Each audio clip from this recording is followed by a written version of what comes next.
तो आदमी के सर पे चढ़ के बैठ गया है। जनसंख्या देश की बृहद हो गई है, आउट ऑफ कंट्रोल। ओरिजिनल दूध सिर्फ 50 करोड़ लोगों को मिलेगा, बाकी लोग क्या पी रहे पता ही नहीं। भटकने के लिए कुछ तो चाहिए, यहाँ भटकने कोई साधन ही नहीं है। 300 रुपया कुर्ता पहनने वाले आदमी से तुमको फोटो खिंचाना पड़ रहा है, तो इस सूट को जला दो।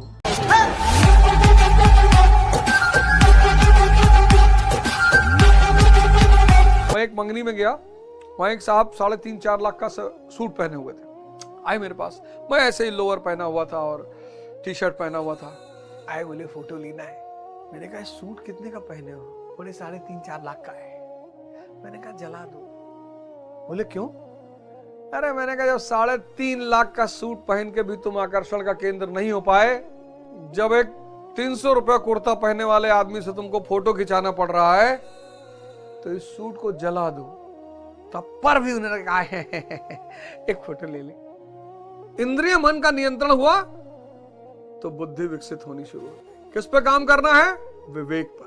विवेक अगर नहीं पैदा कर पाए तो इस जीवन में पशु से ज्यादा निराशा के स्तर पर जियोगे।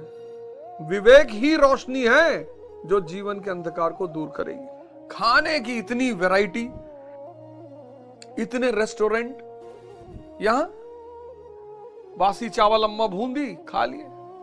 रोटी में नमक तेल लगा दिए, खा लिए। मतलब पनीर बनना लग्जरी थी। यहां पनीर बनना लग्जरी थी। यहां पूड़ी बनना लग्जरी थी। कोई मेहमान उहमान आता था तो पूड़ी उड़ी बनती थी, ये सब लग्जरी था।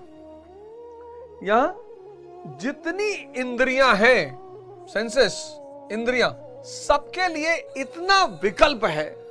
जीभ के लिए हजारों विकल्प, जीभ के लिए हजारों विकल्प, हजारों विकल्प बाजार में। आंख के लिए हजारों विकल्प, कान के लिए हजारों विकल्प, चमड़े के स्किन के लिए हजारों विकल्प। जब तक फाइनल दर्शन नहीं होगा, मतलब जब तक आप चैतन्य स्वरूप नहीं हो जाएंगे, मन, काम, क्रोध, लोभ, मोह, ये मन के लक्षण है। इसलिए जब तक आदमी मन पे है, वो अगर ये कहता है कि साहब ये तो मेरे अंदर है ही नहीं, झूठ बोल रहा है। डिग्री होगा, 10% डिग्री वाला बड़ा अच्छा इंसान लग रहा होगा और 90% वाला बड़ा बुरा लग रहा होगा, लेकिन डिग्री होगा। 10% वाला बड़ा अच्छा लग रहा होगा, 90% वाला राक्षस नजर आ रहा होगा।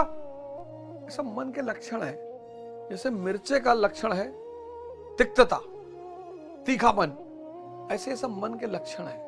जैसे सूरज का लक्षण है चमकना, ऐसे मन के लक्षण है। इनसे कोई बाहर नहीं है। जो भी मन के स्तर पर जी रहा है वो सब इससे ग्रसित है, बस डिग्री का फर्क होगा। और जब आप ध्यान करके चेतना पे आ गए तो ये काम बन जाएगा प्रेम, ये क्रोध बन जाएगा करुणा, ये लोभ बन जाएगा दान, ये मोह बन जाएगा, मोह भी आपका कन्वर्ट हो जाएगा ईश्वरत्व में। अब सब आपका है, ये सारा ब्रह्मांड आपका है। आज धर्म की आवश्यकता इसलिए बढ़ गई है। 1970 का भारत और 2024 का भारत, आज धार्मिक होना अनिवार्य है, लेकिन ज्यादातर लोग धर्म के आड़ में पाखंडी हो गए, इसलिए और परेशान है। 1970 का जो भारत था, माया निम्नतम स्तर पर, नीचे स्त्रियां घर में थी, पर्दे में थी, ऐसी कोई वस्तु नहीं थी जिसको देखकर व्यक्ति आकर्षित हो। श्रम का जीवन था, मेहनत कश लोग थे, गुड़ की जलेबी थी बाजार में, पार्ले जी का पैकेट पाने का मतलब नोबेल प्राइज, कुछ था ही नहीं। आज माया विकराल रूप में मौजूद है। देखो बाहर बाजार देखो, यहां कुछ है ही नहीं। भाई भटकने के लिए कुछ तो चाहिए, भटकने के लिए कुछ तो चाहिए। यहां भटकने कोई साधन ही नहीं है। यहां स्त्री, पुरुष, कारें, शराब और ध्यान के बिना इस बाजार ने हर आदमी को उलझा दिया है।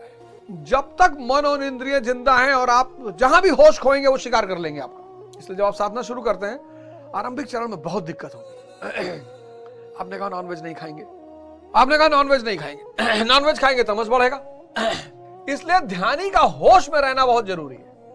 आपने कहा नॉनवेज नहीं खाएंगे, और सामने आ गया मटन बर्रा, काबुली चिकन, फिश फ्राई, मार दिया आपने। बेहोश हुए, होश में रहना है। ये नहीं कहना मैं इन्हें नहीं खाऊंगा, होश में रहना, होश में, सांसों पे निरंतर ध्यान। जहां बेहोश हुए मन और इंद्रियां आपका शिकार कर लेंगे। इसलिए ऐसे सारे बहुत सारे लोग पाखंडी हो जाते हैं। अध्यात्म पर चलने वाले बहुत सारे लोग पाखंडी हो जाते हैं, क्योंकि निरंतर होश में रहना बहुत चुनौतीपूर्ण कार्य है। 24 घंटा होश में रहना बहुत चुनौतीपूर्ण कार्य है, अत्यंत चुनौतीपूर्ण कार्य, अत्यंत। तो महाराज जी कहते हैं कि कई जन्म तो मैं ऐसे ही साधु रहा, दिखाने वाला। सेक्स तो आदमी के सर पे चढ़ के बैठ गया है, मार डालेगा,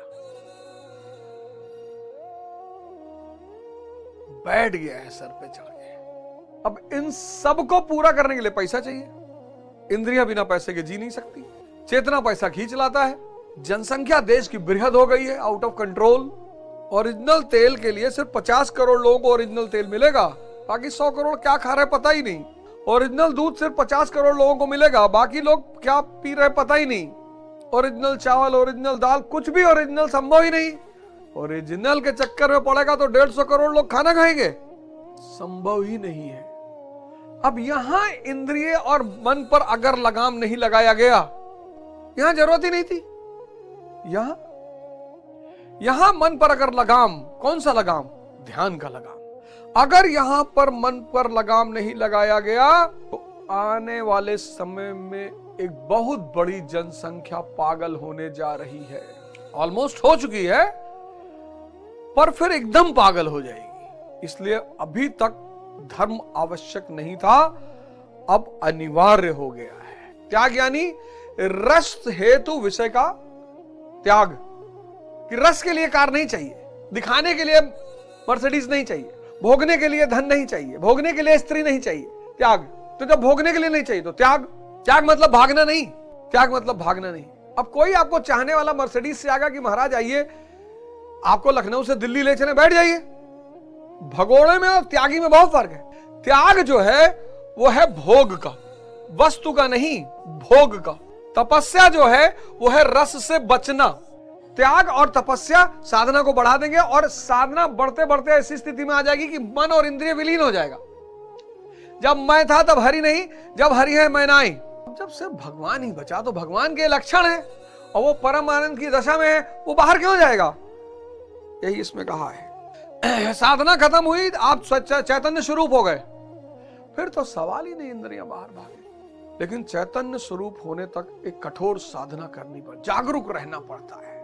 होश आ जाइए, रास्ते पर आ जाइए, नहीं तो इतनी बुरी दशा हो जाएगी ना, बहुतों की तो हो ही गई होगी। और मार्ग यही है, आप यथार्थ गीता पढ़िए, आप भगवत गीता पढ़िए, आप कुरान पढ़िए, आप बाइबल पढ़िए, आप आदि ग्रंथ पढ़िए, पर उठा लीजिए, बैठ जाइए, किसी एक गुरु को पकड़ लीजिए, किसी आश्रम को पकड़ लीजिए, डरिए बिल्कुल नहीं। पश्चिम की बड़ी गहरी चाल है कि भारत से गुरु को गायब करो, किसी भी तरह से गुरु गायब हो जाएगा, ध्यान गायब हो जाएगा। ध्यान गायब हो जाएगा तो खूब नशा बिकेगा, खूब शराब बिकेगा, सेक्स बिकेगा, दवाइयां बिकेगी, कपड़ा बिकेगा। अब वो जो डिवाइडिंग लाइन है ना, मेरा बेटा, मेरी बेटी, मेरा परिवार, मेरा घर, मेरी गाड़ी, खत्म। तो जब तक ये चैतन्य स्वरूप व्यक्ति नहीं होगा, जब व्यक्ति तपस्या शुरू करता है, तपस्या यही है, विषयों से दूरी। तपस्या यानी विषयों से दूरी। अब इन विषयों में रस नहीं लेना है, तो तपस्या शुरू होगी तो त्याग शुरू हो जाएगा, और तपस्या और त्याग दोनों हो गया तो साधना शुरू हो जाएगी। और जब साधना होते होते होते होते मन विलीन हो जाएगा, सिर्फ चैतन्य बचेगा, तब इंद्रियां बाहर नहीं भागेगी, तब मन बचेगा ही नहीं, भागेगा क्या? जब मैं था तब हरि नहीं, अब हरि है मैं नहीं। इसको फिर से समझिएगा। तपस्या यानी विषय में रस लेने से बचना।